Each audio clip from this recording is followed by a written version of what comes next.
Justice for আরজি করে আমরা চাই। আমার বিশ্বাস যারা তদন্ত করছেন তারা আমার থেকে যোগ্য এবং খুব তাড়াতাড়ি আসল দোষী ধরা হবে। তাই আমরা এবার রাস্তায় রয়েছি এবং ততদিন অবধি রাস্তায় থাকবো যতক্ষণ না বিচার হচ্ছে। আমরা এই জন্যই তো জাস্টিসে নেমেছি, মানে জাস্টিস আমাদের চাই। নমস্কার, আপনাদের সকলকে আমার চ্যানেলে স্বাগত। আজকের এপিসোডটি নর্মাল কোনো ট্র্যাভেল ব্লগ নয়, বরঞ্চ তার থেকে অনেকটাই আলাদা। তারিখটি হলো 9 অগস্ট 2024। বাংলার বুকে যেন জ্বলজ্বল করছে এই তারিখটি। আরজি কর মেডিকেল কলেজ এবং হাসপাতালে হওয়া জঘন্য অপরাধ, যার শাস্তি এখন অবধি হয়নি, তারই প্রতিবাদে আজ আমাদের মতো সমস্ত ইউটিউবাররা সাধারণ মানুষের সাথে পথে নেমেছিলাম। তুলে ধরছি আপনাদের সামনে সেই মিছিলের, সেই প্রতিবাদের সামান্য কিছু অংশ। আমরা কোনো রাজনৈতিক র্যালি করছি না। রাজনৈতিকভাবে আমাদের অনেক প্রশ্ন থাকতে পারে, কিন্তু সেটা আমরা আইনের আওতায় রেখে ডেফিনেটলি তুলব।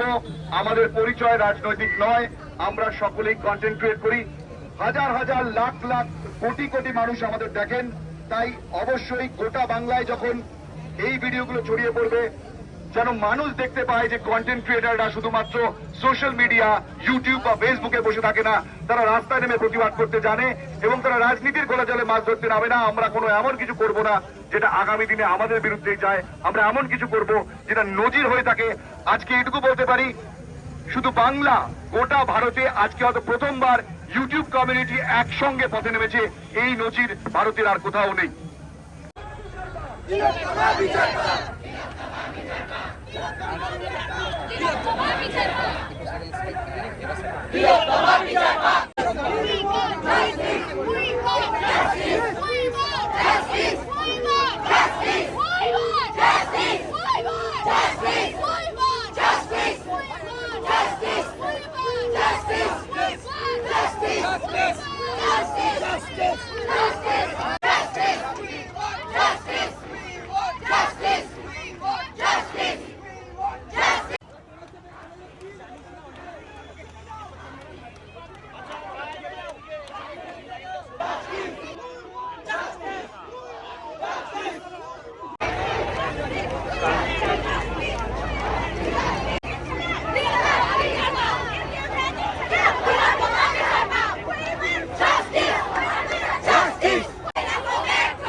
জাস্টিস ফর আরজি করে আমরা চাই। আমার বিশ্বাস যারা তদন্ত করছেন তারা আমার থেকে যোগ্য এবং খুব তাড়াতাড়ি আসল দোষী ধরা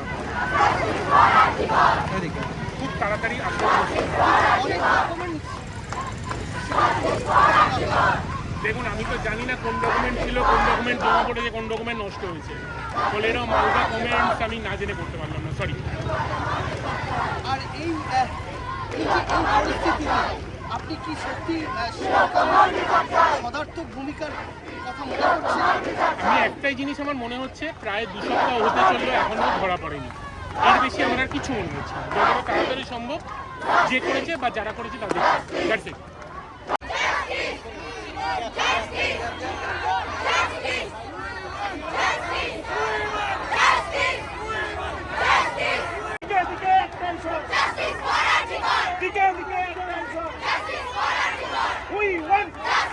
তাই আমরা এবার রাস্তায় রয়েছি এবং ততদিন অবধি রাস্তায় থাকবো যতক্ষণ না বিচার হচ্ছে। তুমি তো একজন বিবাহিত পুরুষ, আজকে তোমার পাশে তোমার বউকে আমরা দেখতে আসছি। তোমার কি মনে হয় যে এই যে রাজ্যটা সেফ তোমার বউয়ের জন্য? তুমি যদি পাশে থাকো তারপরে কি সেফ মনে হয় কোনো জায়গায়? আমি যে এতদিন সেফ ভাবতাম, ও তো নাইট ডিউটি করে, একই রকমভাবে ও সেমিনার রুমে নাইট ডিউটি করে। ও সেকেন্ড ইয়ার এমডি করছে ন্যাশনাল মেডিকেল কলেজ থেকে। তো এই ঘটনার পরে তো আমরা সবাই আতঙ্কিত এবং যদি না দোষী শাস্তি পায় তাহলে তো আমরা জানি না আমরা কিভাবে বেঁচে থাকবো, কিভাবে চলবো।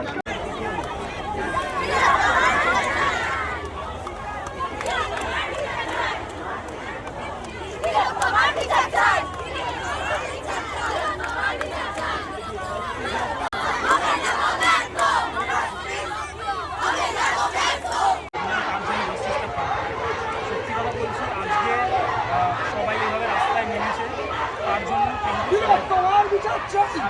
মানে বিচার তো চাই। রাজনৈতিক দলের ব্যাপারে আমরা কিছু আপনি তো একটা মেয়েও তো রাস্তায় সেভ না, একদমই সেফ নয়। মানে আমরা এই জন্যই তো জাস্টিসে নেমেছি, মানে জাস্টিস আমাদের চাই। ব্যাস, একটা মেয়ের সাথে কি করে এরকম, মানে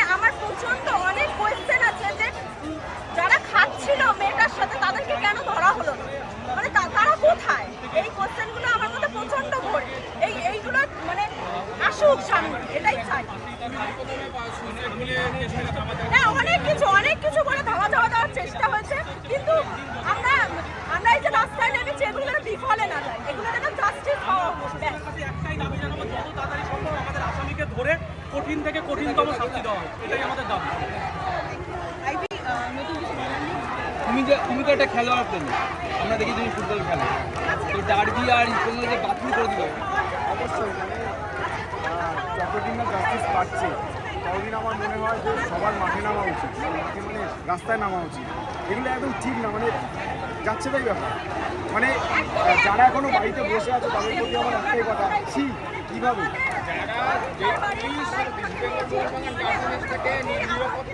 হ্যাঁ তারা আর্জি করে সামনে সেদিনকে নিরাপত্তা দিতে পারলো না, ভাঙতে হলো ওই জায়গাটা।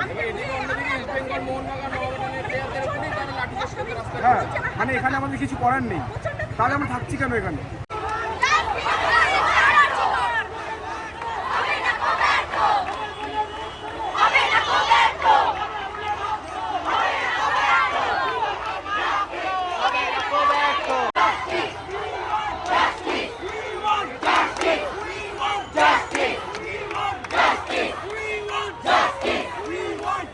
সবাই অবভিয়াসলি এটাই একটা আশাবাদী বলবো যে এই একটা বিষয়ের জন্য আমরা সবাই এখনো সোশ্যাল মিডিয়া বলো, রাস্তায় বলো, সব জায়গাতে আমরা এখানে দাঁড়িয়ে একটাই লড়াইয়ের জন্য, যে জাস্টিসের জন্য আমরা সবাই এখানে দাঁড়িয়েছি। শুধু আমি নয়, এখানে এখন প্রচুর বলো অ্যাক্টর বলো, social media star, content creator, সবাই আমরা যেভাবে যে পারছে।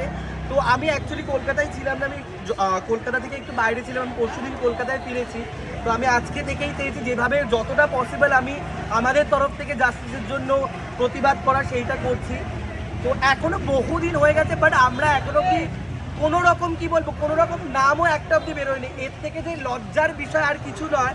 এবং এইখানে আমি দেখো কোনো রাজনৈতিক দিক থেকে কোনো রকম কোনো কমেন্ট পাস করতে চাইছি না। এই একটা এমন একটা বিষয় যেখানে আমার মনে হয় প্রত্যেকটা রাজনৈতিক দল একসাথে হয়ে জাস্টিসের জন্য লড়াই করা উচিত।